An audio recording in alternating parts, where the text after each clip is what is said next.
சீரியல்களின் full எபிசோடுகளை Sun டிவியில் ஒளிபரப்பான உடனே எக்ஸ்க்ளூசிவாக சன் நெக்ஸ்டில் மட்டும் ஃப்ரீயா பாருங்கள்.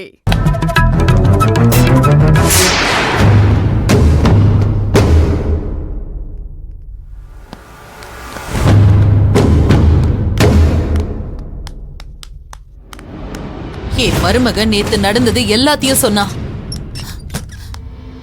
என் பிள்ளைக்கு மட்டும் ஏதாவது ஆயிருந்ததுன்னா அதுல சம்பந்தப்பட்டவங்களோட தலைமுறையே இல்லாம நான் பண்ணிருப்பேன். என் புள்ளைய கொல்லணும்னு நினைக்கிறவனும் சரி, அதுக்கு உடந்தையா இருக்கிறவனும் சரி, யாரு என்னன்னெல்லாம் நான் பார்க்க மாட்டேன், தொலைச்சிருவேன். அது நீங்களா இருந்தாலும் சரி. என்னடா அது? போலீஸ்காரங்க மிரட்டி நான் பாத்திருக்கேன், ஆனா ஒரு போலீஸ்காரரே மிரட்டுறத இப்பதான் நான் பாக்குறேன். மேடம் போங்க போங்க மேடம், இதெல்லாம் போயிட்டு உங்க புள்ளைய கொலை பண்ண வந்தால அவன் வேணும், அவன்கிட்ட சொல்லுங்க. இது எதுக்கு எங்கிட்ட பேசிட்டு இருக்கீங்க? விடுவல்லி, முதல்ல அர்ஜுன் ரிலீஸ் ஆகி வரட்டும், மத்ததெல்லாம் அதுக்கப்புறம் பாத்துக்கலாம். லாயர் சார், மேடம், இப்பதான் என் பையனை ரிலீஸ் பண்றத பத்தி நாங்க பேசிட்டு இருந்தோம், நீங்களே வந்துட்டீங்க. என்னாச்சு சார்? என் பையனை வெளியில கொண்டு வந்துடலாம்ல? அவனை எப்படியாச்சும் வெளியில கொண்டு வந்தே ஆகணும். அவன் உயிருக்கு ஏதாவது ஆபத்து வந்துகிட்டே இருக்கு. அவனை எப்ப வெளியில கொண்டு வருவீங்க? சாரி மேடம், இருக்க இந்த கேஸ் நம்ம கையை விட்டு போயிட்டே இருக்கு. எனக்கு தெரிஞ்சு இதுக்கப்புறம் அர்ஜுனை காப்பாத்துறது சந்தேகம்தான்.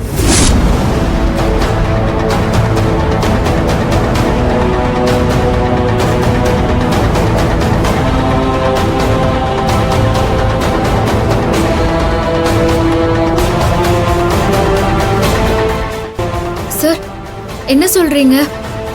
நேத்து வரைக்கும் அர்ஜுனை கண்டிப்பா காப்பாத்திடலான்னு தானே சொல்லிட்டு இருந்தீங்க. இப்போ திடீர்னு வந்து காப்பாத்த முடியாதுன்னு சொல்றதுக்கு என்ன காரணம்? அதுக்குள்ள என்ன ஆச்சு சார்? மேடம், அந்த டிஎன்ஏ ரிப்போர்ட் வந்துடுச்சு. வரட்டுமே சார், அதனால என்ன? எப்படியும் என் அர்ஜுனோட டிஎன்ஏவும் அந்த நிக்கிதாவோட வயித்துல இருந்த கருவோட டிஎன்ஏவும் மேட்ச் ஆகாது. அப்புறம் வேற என்ன பிரச்சனை? அதுதான் மேடம் பிரச்சனையே. நாம நினைச்ச மாதிரி எதுவுமே நடக்கல. நாம எதிர்பார்க்காத மாதிரி அர்ஜுனோட டிஎன்ஏவும் அந்த குழந்தையோட டிஎன்ஏவும் மேட்ச் ஆயிருக்கு.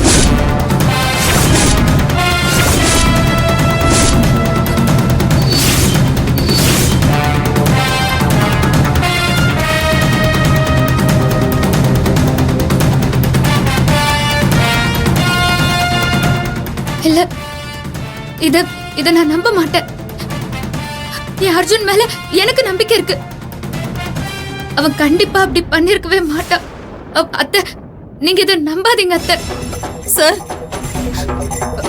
இத பாருங்க, ஏன் புள்ள தப்பானவன் கிடையாது. செத்தாலும் அவன் இப்படி ஒரு காரியத்தை பண்ணவே மாட்டான். நீங்க நல்லா விசாரிச்சீங்களா? இல்ல, அது உண்மையா இருக்காது. ஏன் புள்ளைய பத்தி எனக்கு நல்லா தெரியும். நான் அவனை அப்படி வளர்க்கவும் இல்ல. மேடம், உங்களோட நிலைமை எனக்கு புரியுது. அர்ஜுன் அப்படி பட்டவர் இல்லைன்னு எனக்கும் தெரியும். ஆனா டிஎன்ஏ ரிப்போர்ட்ல 2 பேரோட டிஎன்ஏவும் ஒத்து போயிருக்கு.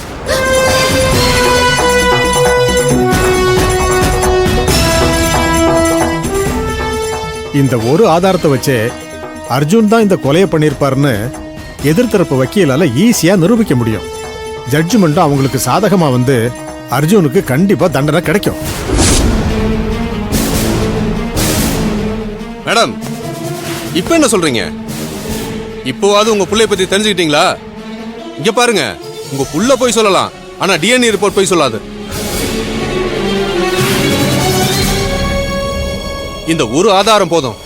இவரு மட்டும் இல்ல, பார் கவுன்சில் இருக்கிற மொத்த லாயரையும் கூட்டிட்டு வந்தாலும் உங்க புள்ளையை காப்பாற்ற முடியாது.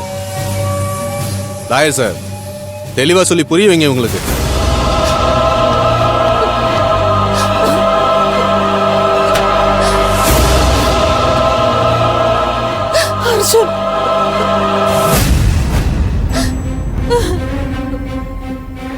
கொஞ்ச நேரத்துக்கு அதுக்கு முன்னால வரைக்கும் நாம அர்ஜுனை எப்படியாவது வெளியில கொண்டு வந்துருவோன்னு அவன்கிட்ட நான் நம்பிக்கையா பேசினனே. இப்ப அவனை காப்பாத்த முடியாதுன்னு நான் எப்படி அவன்கிட்ட சொல்லுவேன்?